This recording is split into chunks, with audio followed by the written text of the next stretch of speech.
Assalamualaikum semuanya. Saya Simon Syawalsyah dengan NIM 250914732.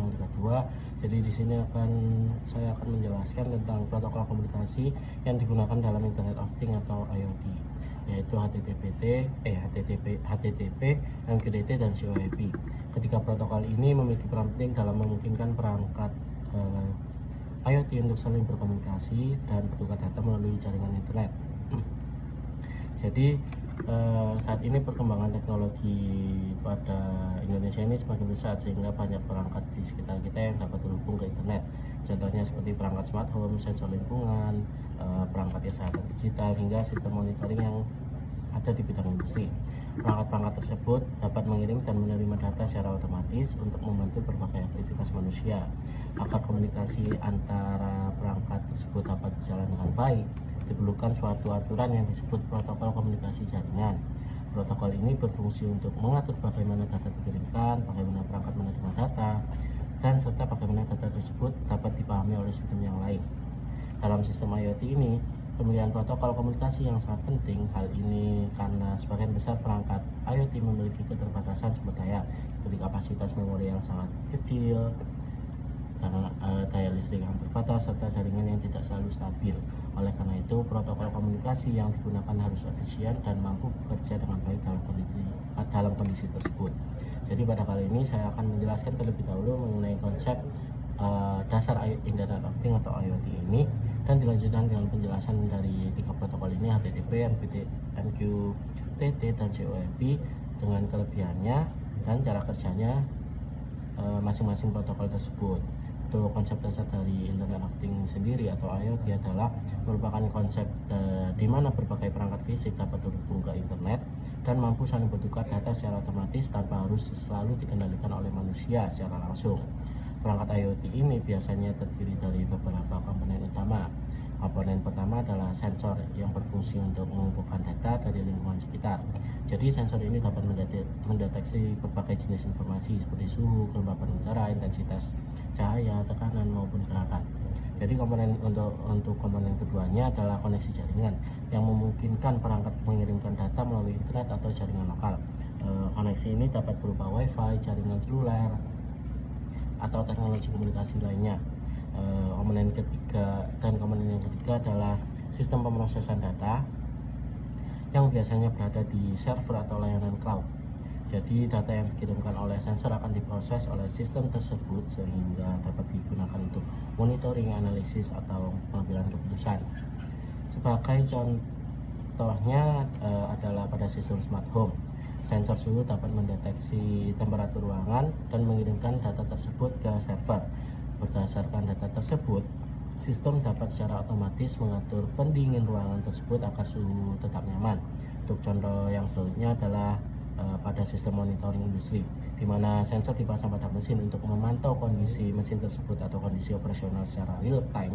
Jika terjadi perubahan kondisi yang tidak normal, sistem akan memberikan peringatan kepada operator sehingga masalah dapat segera ditangani oleh operator tersebut. Agar semua perangkat tersebut dapat saling bertukar data dengan baik, dibutuhkan protokol komunikasi yang mengatur proses pertukaran data tersebut. Beberapa protokol yang sering digunakan dalam sistem IoT adalah HTTP, MQTT, dan COAP. Saya akan menjelaskan HTTP dalam sistem IoT.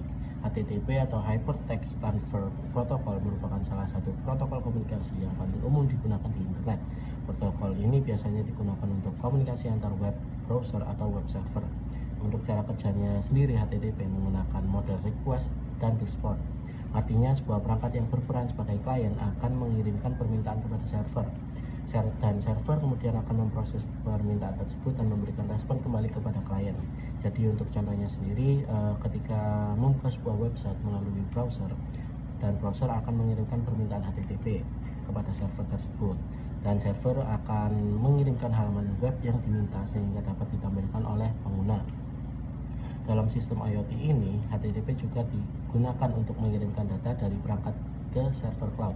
Misalnya sebuah sensor suhu mengirimkan data suhu ruangan ke server secara berkala menggunakan permintaan HTTP. Untuk kelebihan utama sendiri dari HTTP ini adalah mudah digunakan dan kompatibel dengan berbagai sistem internet, dan juga banyak layanan cloud dan platform web yang menyediakan API berbasis HTTP sehingga memudahkan integrasi dengan perangkat IoT ini. Namun HTTP ini juga memiliki kekurangan jika digunakan pada perangkat IoT. Protokol ini membutuhkan bandwidth yang relatif lebih besar serta proses komunikasi yang lebih kompleks dibandingkan protokol IoT ini. Protokol IoT yang lain-lainnya. Selain itu, model komunikasi request dan respon juga kurang efisien jika perangkat harus mengirim data secara terus-menerus. Karena alasan tersebut, HTTP biasanya lebih cocok digunakan pada aplikasi berbasis web atau perangkat IoT yang memiliki kemampuan komunikasi yang lebih besar. Untuk MQTT sendiri dalam sistem IoT atau Message Queuing Telemetry Transport merupakan protokol komunikasi yang dirancang khusus untuk sistem IoT. Protokol ini dikenal sebagai protokol yang ringan, efisien, dan cocok untuk perangkat dengan sumber daya terbatas. Berbeda dengan HTTP yang tadi, MQTT sendiri menggunakan model komunikasi publish dan subscribe. Dalam sistem ini terdapat komponen penting yang disebut broker yang berfungsi sebagai perantara dalam proses pertukaran pesan.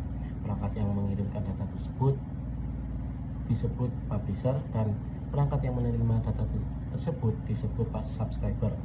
Publisher akan mengirimkan pesan ke broker dengan topik tertentu. Kemudian broker akan mendistribusikan pesan tersebut kepada semua subscriber yang berlangganan pada topik tersebut. Untuk contohnya sendiri, sebuah sensor suhu dapat mengirimkan data suhu ke broker dengan topik tertentu seperti temperatur.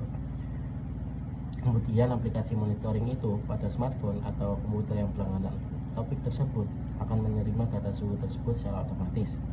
Untuk salah satu kelebihannya sendiri dari MQTT adalah penggunaan bandwidth yang sangat kecil serta konsumsi daya yang sangat rendah, sehingga sangat cocok digunakan pada perangkat IoT yang menggunakan baterai. MQTT sendiri juga dirancang agar dapat bekerja dengan baik pada jaringan yang tidak stabil atau memiliki latensi tinggi. Selain itu, MQTT sendiri memiliki fitur Quality of Service atau QoS yang memungkinkan sistem mengatur meningkat keandalan pengiriman pesan. Jadi dengan fitur ini, pesan dapat dipastikan sampai ke perangkat tujuan sesuai dengan tingkat keandalan yang dibutuhkan. Karena berbagai keunggulan tersebut, MQTT banyak digunakan dalam berbagai aplikasi IoT seperti smart home monitoring sensor, sistem pertanian pintar, serta sistem industri berbasis IoT. COAP sendiri atau Constrained Application Protocol merupakan protokol komunikasi yang dirancang khusus untuk perangkat IoT dengan sumber daya yang terbatas, seperti sensor kecil atau perangkat embedded. COAP sendiri memiliki konsep komunikasi yang mirip dengan HTTP karena menggunakan model request dan respon. Namun protokol ini dibuat jatuh lebih ringan sehingga cocok untuk perangkat IoT dengan keterbatasan memori dan daya listrik. Perbedaan utama dari HTTP dengan COAP ini terletak pada protokol transport yang digunakan. HTTP biasanya berjalan di atas TCP, sedangkan COAP berjalan di atas UDP. Karena UDP tidak memerlukan proses koneksi yang kompleks, komunikasi menggunakan COAP dapat lebih cepat dan lebih efisien. Selain itu juga, COAP juga mendukung fitur multicast communication yang memungkinkan suatu pesan dikirim ke banyak perangkat sekaligus. Jadi fitur ini sangat berguna dalam jaringan IoT yang memiliki banyak sensor. COAP sendiri juga dirancang agar dapat diintegrasikan dengan sistem berbasis HTTP sehingga perangkat IoT tetap dapat berkomunikasi dengan aplikasi web atau layanan cloud. Jadi perbandingan dari ketiga protokol tersebut secara umum memiliki fungsi yang sama, untuk mengirim atau menerima data dalam jaringan. Tetapi HTTP ini menggunakan model komunikasi request dan respon dan biasanya digunakan dalam aplikasi web, dan MQTT menggunakan model publish dan subscribe dengan broker sebagai perantara komunikasi sehingga sangat efisien untuk komunikasi antar perangkat. Dan COAP sendiri menggunakan model request dan respon seperti HTTP tetapi dirancang lebih ringan dan berjalan di atas UDP sehingga cocok untuk perangkat IoT dengan sumber daya yang terbatas. Jadi kesimpulannya sendiri, Internet of Things memungkinkan berbagai perangkat untuk berhubung ke internet, saling bertukar data secara otomatis. Untuk mendukung komunikasi tersebut diperlukan protokol jaringan yang sesuai dengan kebutuhan sistem dan kemampuan dari perangkat tersebut.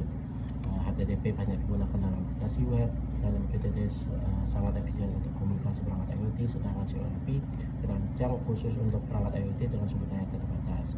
Dengan memahami karakteristik ketiga protokol ini, kita dapat memilih protokol yang paling tepat untuk membangun sistem IoT yang efisien dan dapat bekerja baik dalam berbagai kondisi jaringan. Jadi segitu saja penjelasan saya dengan apa itu Internet of Things dan protokol-protokol yang digunakan dalam IoT ini.